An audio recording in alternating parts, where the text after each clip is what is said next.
sub atau teras kedua. Dan jika kita lihat ada batu bata yang sangat tebal sekali seperti ini teman-teman. Ini. Jadi jika kita cuil teman-teman ya, agak bagaimana kemudian para Raja Majapahit senantiasa ini melakukan hobinya, menyalurkan hobinya, yaitu berburu binatang di hutan. Kemudian agak ngebrul, mungkin sebagian yang tersembunyi di sini ini mungkin artefak ya. Guys, jangan lupa like, subscribe, dan komen ya kan.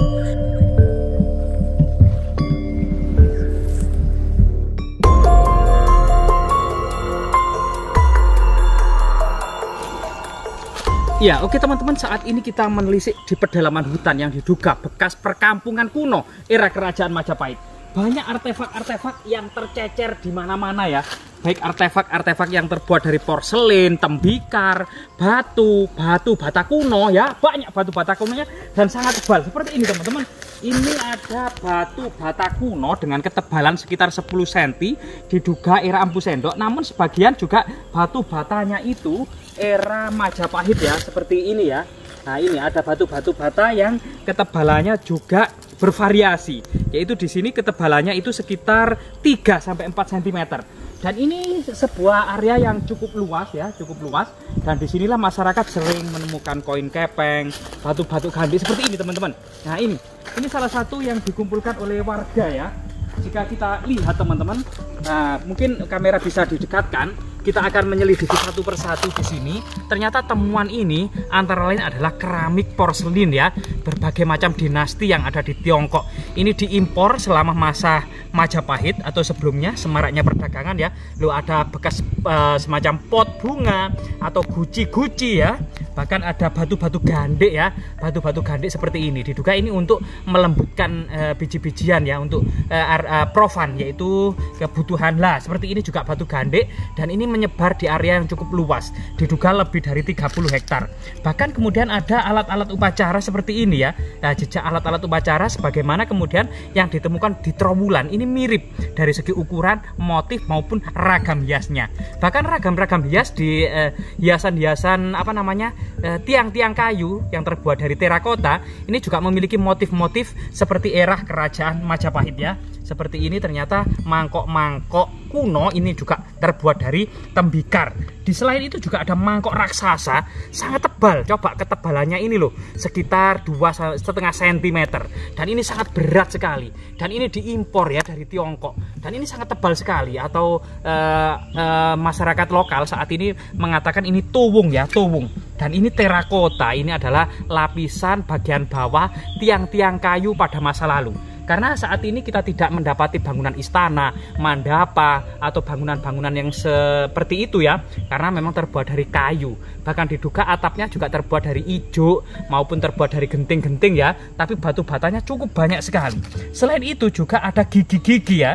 Gigi-gigi yang sangat banyak sekali. Diduga ini adalah gigi-gigi mamalia yang sangat besar. Bisa ini kerbau atau sapi gitu ya. Yang kemudian makanan-makanan pada waktu itu. Mungkin lebih dekat lagi kamera bisa kemudian diarahkan ke artefak-artefak yang sangat banyak dan sangat melimpah ini, seperti mangkok-mangkok raksasa seperti ini gitu ya. Nah, ini sangat luar biasa sekali. Bahkan motif-motif kehitaman ya, seperti dinasti Sung ini cukup banyak. Selain itu juga ada keramik-keramik yang diduga keramik-keramik Asia Tenggara. Jadi seperti ini diduga sudah menggunakan batu seperti keramik di Tiongkok, tapi belum berglasir ya, belum ada glasirnya, belum ada glasir hijaunya. Nah, seperti inilah, seperti ini tuh sudah berglasir, seperti beling-beling inilah. Nah, ini sudah berglasir. Artinya di sini diduga memang perkampungan elit ya pada masa Kerajaan Majapahit. Jika kita arahkan kamera ke sana, kita akan melihat ada teras, beberapa teras yang tersusun dari baik batu alam maupun batu bata kuno. Teras pertama ya, kemudian ini teras yang kedua. Nah, teras kedua juga terdiri dari batu bata kuno yang ketebalannya juga sangat tebal dan ternyata bervariasi ya. Ini kita dapati batu bata yang ketebalannya sekitar 4 cm. Dan ini juga sekitar 4 cm. Diduga memang bekas perkampungan elit Kerajaan Majapahit atau mungkin semacam pasanggerahan ya. Bahkan ini bercampur dengan batu-batu aneh gitu ya, seperti batu karang misalnya ini ya. Nah, ini adalah batu-batu seperti ini juga bercampur dengan batu bata loh, memanjang ke sana teman-teman. Dan ini adalah sub atau teras kedua. Dan jika kita lihat ada batu bata yang sangat tebal sekali seperti ini teman-teman. Ini. Jadi jika kita cuil teman-teman ya, sebagian agak ngebrul, mungkin sebagian yang tersembunyi di sini ini mungkin artefak ya, artefak. Artinya ini teman-teman, kita menemukan artefak teman-teman. Nah, seperti umpak ini ya, berbentuk segi 8 ini. Kemungkinan ini umpak berbentuk segi 8 ya, tapi masih terpendam di dalam tanah.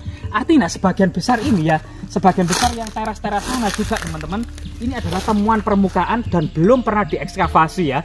Apalagi kemudian di studi observasi atau ditinjau belum pernah.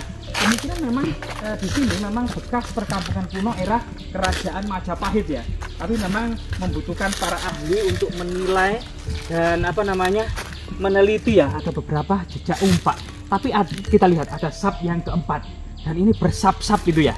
Artinya memang di sini dahulunya dimungkinkan memang sangat erat hubungannya dengan semacam dalam kitab Negara Kertagama itu misalnya tempat para raja Majapahit itu tuh melakukan perburuan di sekitar hutan. Diduga memang ada pasanggerahan atau penginapan-penginapan selama masa berburu. Terutama pada masa hayam buruk sehabis hujan itu juga senantiasa bertamasa mengunjungi desa-desa dalam upacara prasetyan ya, di sebelah timur dari istana Majapahit yang ada di Trowulan, di selatan Jalagiri, antara lain mengunjungi Wewe, Pikatan, Candi Limo, dan Siman. Dan di situ selain upacara prasetyan yang di situ tidak pernah sepi gitu ya, sangat ramai sekali. Diduga memang area-area ini bagian dari kesenangan para raja Majapahit pada waktu itu. Selain juga berburu atau mencari udara dingin, karena memang di Trowulan pada musim kemarau itu sangat panas sekali. Para raja dan bangsawan biasanya kemudian ngadem di lereng-lereng gunung di selatan istana Majapahit yang ada di Trowulan, mengunjungi Gunung Penanggungan, Gunung Welirang, Gunung Arjuno, dan Gunung Anjasmoro. Coba kita lihat saat ini memang menjadi kebun jati ya, kebun jati yang sangat luas. Dan di sini memang mengawali musim kemarau ini, daun-daun pohon jati ini mulai kemudian berguguran. Nah, musim gugur mulai tiba ya, yang kemudian sebentar lagi atau beberapa bulan kemudian pohon-pohon jati itu meranggas, daun-daunnya semuanya habis, rontok semuanya. Dan disitulah kemudian biasanya itu dibakar, sehingga kemudian lantainya itu terlihat sangat rata sekali dan artefak-artefak itu bermunculan teman-teman ya. Dan di sini batu batanya sangat melimpah sekali, selain kemudian artefak-artefak yang cukup banyak. Dan batu batanya memang bervariasi ya, banyak rumah semut ya, banyak rumah semut. Dan coba kita lihat ya, banyak sekali variasi dan ukurannya. Dan ini adalah tinggalan yang ada di permukaan teman-teman. Dan bisa saja kemudian diduga lokasi ini sangat erat kaitannya dengan masa lalu ya, bisa peradaban era Empu Sendok abad ke-10, kemudian dilanjutkan masa Kahuripan, masa Kadiri, masa Singosari, sampai masa Majapahit akhir. Namun memang keterbatasan sumber historis seperti prasasti, kakawin maupun berita-berita yang lainnya ya, kita jadi sulit untuk menginterpretasi lokasi ini dahulunya apa. Namun Negara Kertagama bisa jadi memang sangat erat hubungannya dengan daerah-daerah upacara prasetyan ya, atau kemudian bagaimana kemudian para raja Majapahit senantiasa ini melakukan hobinya, menyalurkan hobinya, yaitu berburu binatang di hutan. Kemudian ada semacam pasanggerahan dan lain sebagainya seperti itu ya. Nah, di sini ada batu bata yang sangat besar sekali teman-teman.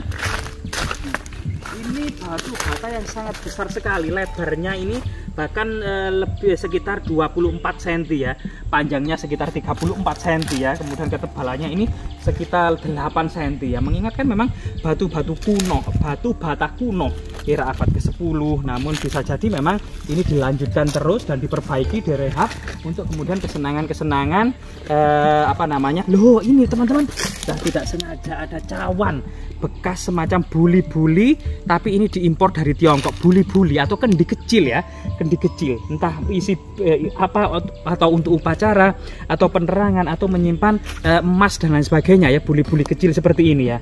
Yang artinya memang jika kita lihat ya, banyak prasasti, misalnya prasasti Himat Walandit. ini dikeluarkan oleh Empu Sendok tahun 929. Terjadi sengketa pada masa Majapahit, sehingga kemudian Patih Gajah Mata menyelesaikan sengketa itu dengan menggali bukti-bukti historis, yaitu masyarakat Walandit menunjukkan prasasti lempengan tembaga yang berasal dari Empu Sindok di abad ke-10, sehingga kemudian prasasti itulah yang menjadi bukti bahwasanya Himat dan Walandit ini masing-masing itu adalah ditetapkan sebuah tanah sima perdikan pada masa Empu Sindok untuk kemudian memiliki hak prerogatif dalam menjaga status dan keistimewaan dari Gunung Bromo saat ini ya. Nah ini Sang Hyang Brahma pada waktu itu atau Gunung Bromo, dan disitulah kemudian artinya bukti historis, baik itu kemudian tanah yang sudah ditetapkan pada masa Empu Sendok pada waktu itu, baik sebagai bangunan suci maupun hala-hala maupun tanah-tanah perdikan lainnya yang itu biasanya diperkuat dengan prasasti. Saat ini kita hanya melihat sebuah ekofak gitu ya, dan artefak serta feature tanpa kemudian mengetahui prasastinya. Pastilah pada masa lalu daerah ini ditetapkan dengan sebuah prasasti. Namun saat ini kita sudah tidak mengetahuinya, atau belum diketemukan prasasti di daerah ini. Entah suatu saat nanti akan dilakukan ekskavasi dan ditemukan prasasti, maka akan terbuka dan tersibak sejarah masa lalunya tentang lokasi ini. Semoga bermanfaat teman-teman.